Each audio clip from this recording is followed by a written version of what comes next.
Hey, this is Mikey with another After Effects tutorial, and we're going to be creating these ribbons that kind of fly in and lie down. I'm using on an animated logo I'm creating.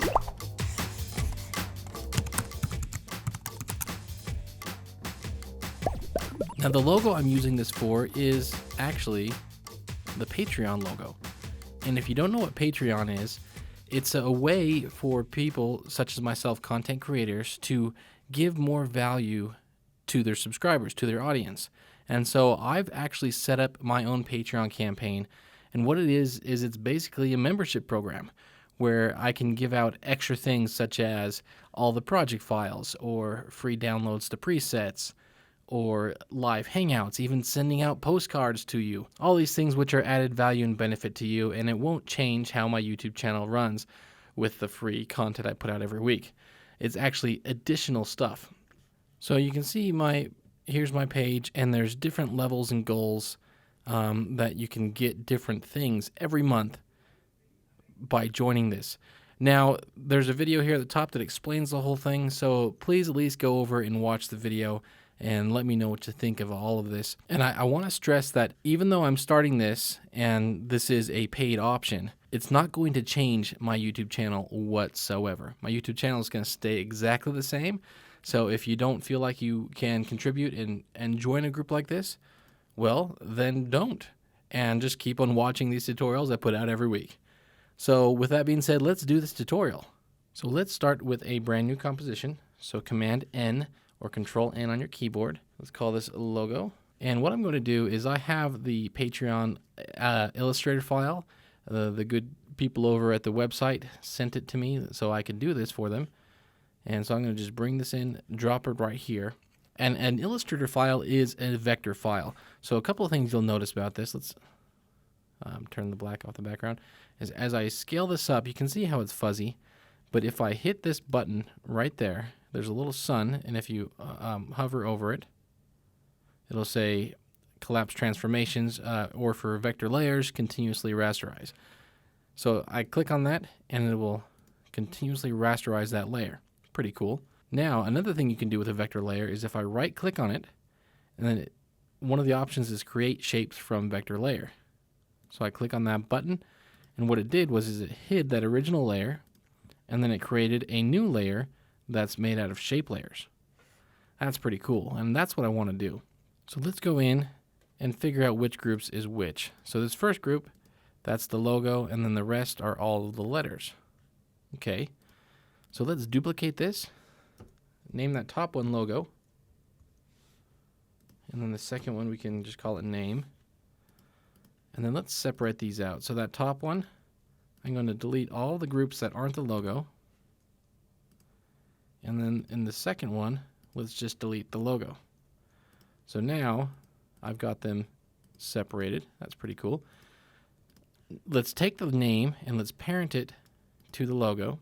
And then let's take the anchor point. So I just hit Y on the keyboard, or you can grab this tool right here, the pan behind tool. And let's move the anchor point to the center. And then as I scale this up, I can put that right in the center.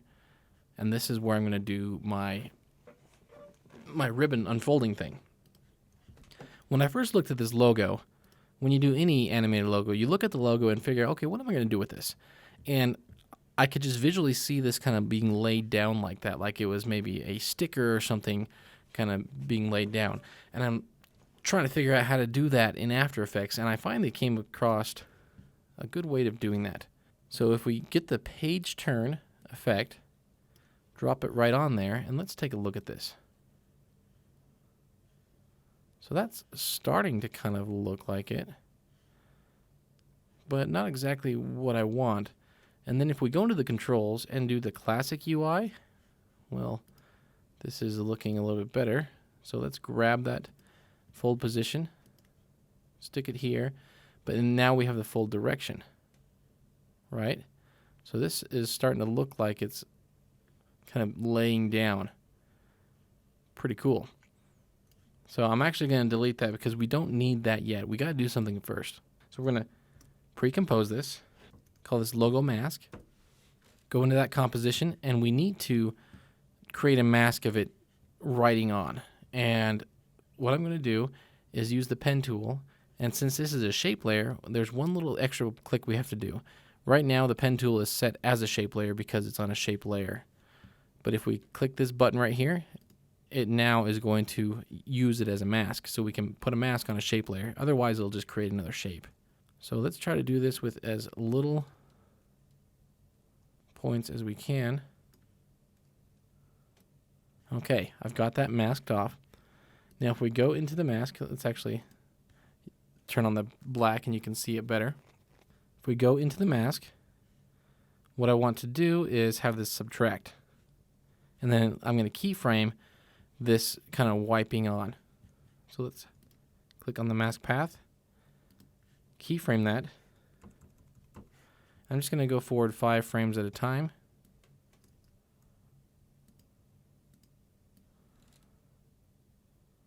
And you got to start kind of moving them all at the same time. That's why I didn't want to have too many points, because then it starts to get a little bit messy in here. And you can click and drag multiple points so you can highlight more than one at a time.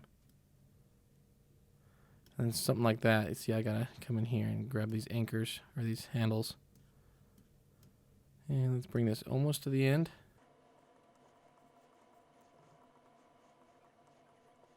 And right here, I want this to be more curved. So I'm going to grab the pen tool and add one more point here in the middle. One more point, and make sure I click and drag so I have these handles. And make this a little more roundy. Okay, let's take a look at that. Oh, it looks like there's one messy part right there. So I just need to come in and grab that one. Come through frame by frame. Things are looking good. Okay. Okay, that's looked pretty good. Now the next thing I need to do is I'm going to duplicate this mask and then offset it by a few frames and then invert. So it looks like that. Because that's all we're going to be using when we do the page peel. So let's go back to our logo layer. Okay, let's go forward to about that point. And let's add our page turn. And with the page turn, you want the fold position to be roughly along the line of the curve. So I'm going to start it right there. Make sure it's on the classic UI.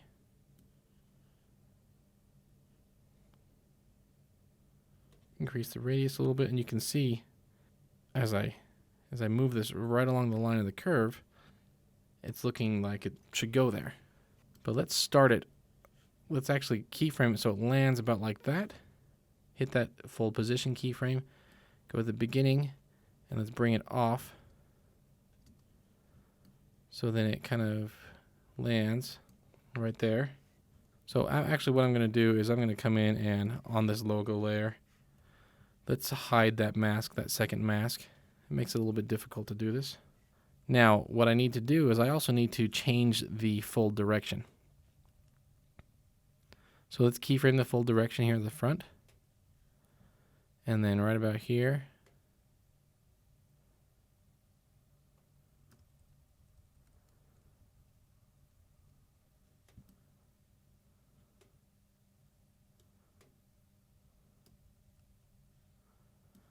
And I'm just putting this roughly on the line.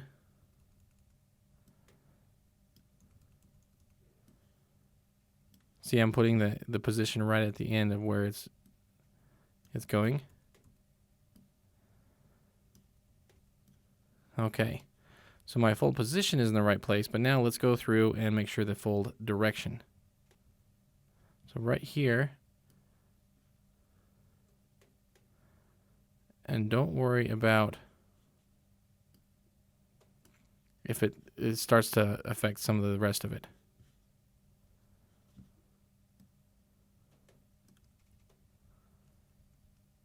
We just want it to look like it's curling down. I'm just looking at this end and not paying attention to what's going on over there.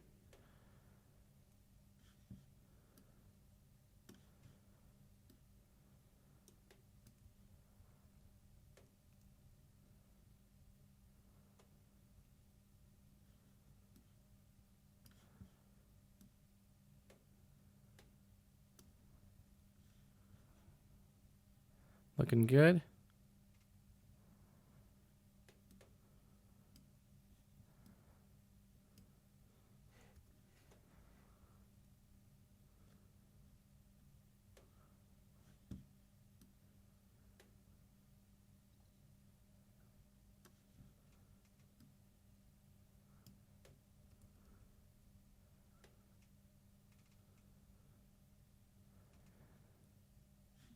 Almost done.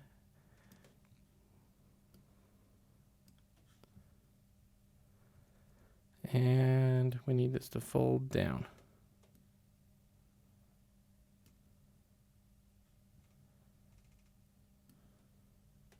All right, let's take a look at that.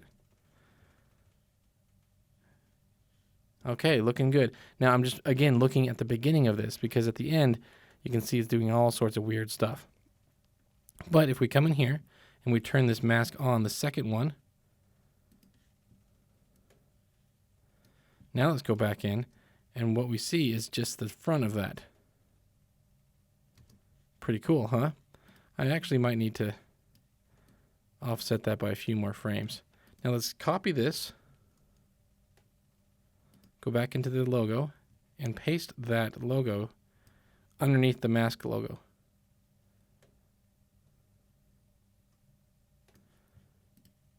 And then on that second one, go into the masks, and let's delete mask number 2.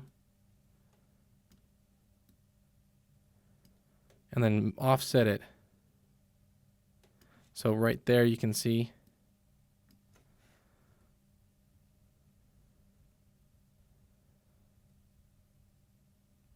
okay, looking pretty good. Now, let's put a nice background on this. I found a paper texture I like, so I'm going to just drag it and drop it in. Let's bring it to the back. Okay, looking pretty good. Now, to this paper texture, let's, it's a little bit not the right color. So first, let's drop the saturation with just a hue saturation. And then let's go into the color corrector, add some curves, and increase the contrast. That's looking pretty good right there. I want to add a vignette to this whole thing. So let's grab a new adjustment layer. And to do a vignette, just grab your ellipse mask, double click so it'll apply it to the adjustment layer. Go to Effect, Color Correction, go down to Exposure, drop the exposure, then you hit F on your keyboard. It brings up the mask feather. We want to feather that, and then hit this invert button. That's a really quick way of doing a vignette. And we can also lighten this up a little bit here. At the same time, we can go in on this adjustment layer and we can add a curves to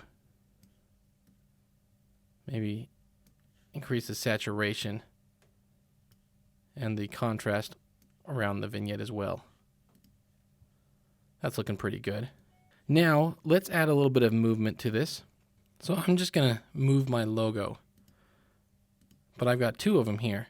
So what I can do is I'm going to just parent the logo, the one that I pasted in that fills in the back, to the logo mask.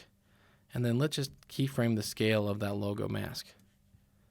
Start at the beginning, and then right here where it ends, let's bring it down a tiny bit. Now from here, let's let it wait for a second, and then let's go in, not a whole second, but just a couple of frames. Keyframe the position and the scale again, and let's scale that down, and then move it into position.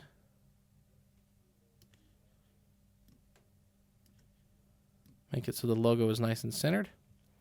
And then I am going to easy ease. So if we just right click on the keyframes, keyframe assistant, click on easy ease, or you can see you can hit F9. And then I'm going to highlight these last 2. I'm going to go into the graph editor and then grab these handles and move it over so it's a nice slow fall off at the end. And maybe even drag that out a little bit further. Okay, let's take a look at this in full motion. Okay, looking pretty good. Now what I want to do is maybe I'm going to take this vignette and make it a little bit darker. And at this point, let's take the background and parent that to the logo mask. I'm doing it now so that it'll end at the right size. Okay, looking pretty good. Let's make sure that our motion blur is turned on.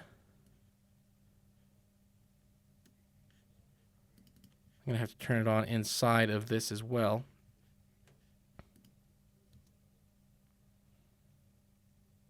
And let's find out here in a second. When it moves real quick, we should see some motion blur. Perfect. Now, I'm just going to simply take this name. And again, we're going to put a mask over it. So bring up the rectangle mask. Make sure you switch this button because it's a shape layer. Let's put a mask right before the front. Go down to the mask path. Keyframe the beginning. Go to the end. And expand the mask out like that.